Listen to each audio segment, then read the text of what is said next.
কখনো এরকম অনুষ্ঠানের দাওয়াতও পাইনি অতীতে, আজকে এই প্রথম জীবনে।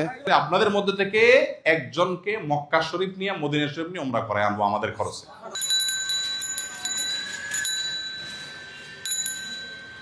প্রতিদিন কাকডাকা ভরে যাত্রীর খোঁজে রিকশা নিয়ে বের হন রিকশা চালক ভাইয়েরা। কিন্তু 5ই ডিসেম্বর শুক্রবার তারা কাজে যাবে না, কারণ 5ই ডিসেম্বর আসুন্না শীতাতপ নিয়ন্ত্রিত অডিটোরিয়ামের বিশেষ অতিথি তারা। আসুন্না ফাউন্ডেশন রিকশা চালক ভাইদের জন্য আয়োজন করেছে জীবনমান উন্নয়নের এক বিশেষ কর্মশালা। সময়ের আগেই ঢাকা শহরের বিভিন্ন প্রান্ত থেকে তারা আসতে থাকেন ফাউন্ডেশনের আফতাবনগর অফিসে। সংখ্যায় তারা 500 জন। তাদের চোখে মুখে উচ্ছ্বাস আর আনন্দের অভিব্যক্তি, কারণ জীবনমান উন্নয়নের এমন চমৎকার আয়োজনে খুব কম সময়ে তাদের ডাক পড়ে। অথচ এই শহরের চাকা সচল রাখতে তাদের অবদান সবচেয়ে বেশি। প্রবেশপথে ভেরিফিকেশন শেষে তাদের গলায় পরিয়ে দেওয়া হয় আইডি কার্ড। এরপর সকালের নাস্তা গরু খিচুড়ি। কর্মশালার প্রধান প্রশিক্ষক আসুন্না ফাউন্ডেশনের চেয়ারম্যান শায়েখ আহমদুল্লাহ। তিনি উত্তম আচরণ ও পারিবারিক দায়িত্ব সম্পর্কে বিশেষ প্রশিক্ষণ প্রদান করেন। স্ত্রীকে কখনো তুই তুকারি করবো, এত কষ্ট করে রান্নার পরে যদি বলেন কি রান্না করছো, এটা কি খাওয়ার উপযুক্ত, বেচারি কষ্ট পায় কি পায় না। আপনি রিক্সা চালা আসেন, প্যাসেঞ্জার যদি বলে ভাই কি রিক্সা চালান আপনি, আপনার রিক্সা চালান শান্তি পেলেন, আপনার কাছে ভালো লাগবে? খাঁটি অন্তরে তওবা করবেন, কখনো স্ত্রীর গায়ে হাত তুলবেন না।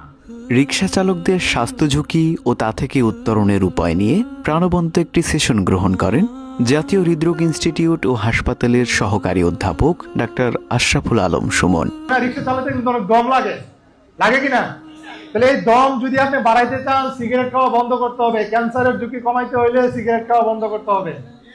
ট্রাফিক আইন নিয়ে বিশেষ সচেতনতা তৈরি করতে পাওয়ার পয়েন্ট প্রেজেন্টেশন দেন অতিরিক্ত উপপুলিশ কমিশনার মোহাম্মদ জিয়াউর রহমান। আপনারা আমাদের সহযোগিতা করবেন রাস্তায় ডিসিপ্লিন আনার জন্য, নিয়ম শৃঙ্খলা মানার জন্য। আমরা এই জিনিসগুলো আমরা মেনে চলবো, কি পারবো না? ইনশাআল্লাহ। রাস্তার নিরাপত্তা বিষয়ে সচেতনতা তৈরি করতে বক্তব্য রাখেন বাড্ডা থানার অফিসার ইনচার্জ হাবিবুর রহমান। মুমিনের পরিচয় ও ইসলামের শ্রমের মর্যাদার ওপর বিশেষ বক্তব্য রাখেন জনপ্রিয় আলোচক আব্দুল হাই মোহাম্মদ সাইফুল্লাহ। আল্লাহ দেখবে তুমি হয়তো রিকশাওয়ালা হতে পারো, কিন্তু তুমি আল্লাহকে ভয় করে চলছো, আল্লাহকে ভালোবাসছো, ইসলাম পছন্দ করে চলছো। ওই রকম একদম টপ লেভেলের থেকে আল্লাহর কাছে এই ব্যক্তির দাম বেশি। সুবহানাল্লাহ। এছাড়াও প্রয়োজনীয় দ্বীনি জ্ঞান, স্বল্প আয়ে সঞ্চয়ের উপায় প্রভৃতি বিষয়ের ওপর অর্ধদিনব্যাপী তাদেরকে বিশেষ প্রশিক্ষণ দেওয়া হয়। কর্মশালার ফাঁকে শরীর চাঙ্গা রাখতে চলে কফি পর্ব। একদম শেষে দুপুরের খাবার কাচ্চি। কর্মশালা শেষে রিকশা চালক ভাইদের উচ্ছ্বাসময় অভিব্যক্তি আমাদের কর্মস্পৃহাকে বহুগুণ বাড়িয়ে দিয়েছে। কারণ গরিব রিক্সাওয়ালাদেরকে নিয়ে কেউ কখনো এরকম অনুষ্ঠান করেও না, কখনো এরকম অনুষ্ঠানের দাওয়াতও পাইনি অতীতে, আজকে এই প্রথম জীবনে। কিভাবে নিয়মমালায় চলতে হবে, কিভাবে নামাজ বন্দী করতে হবে, কিভাবে হালাল রুজি করে খাইতে হবে, মানুষের সঙ্গে কিভাবে আচরণ করতে হবে, আমি মনে করি এইরকম অনুষ্ঠান প্রতি মাসেই একবার করে করা উচিত। কারো মাল ভুলে থুয়া গেলে তার মাল তার বুঝাই দেওয়া যাবে, দেওয়া লাগবে, এটা তো কর্তব্য, ইসলামের ক্ষেত্রে দায়িত্ব আমগো। শুধু অর্ধদিনের কর্মশালাতেই শেষ নয়, অংশগ্রহণকারীদেরকে 1 মাস বিশেষ তত্ত্বাবধানে রাখা হবে। প্রশিক্ষণের বিষয়ের ওপর যারা ভালো ফলাফল করতে পারবেন তাদের ভেতর থেকে সেরা একজনকে উমরা এবং অন্যান্যদেরকে বিশেষ উপহার দেওয়া হবে।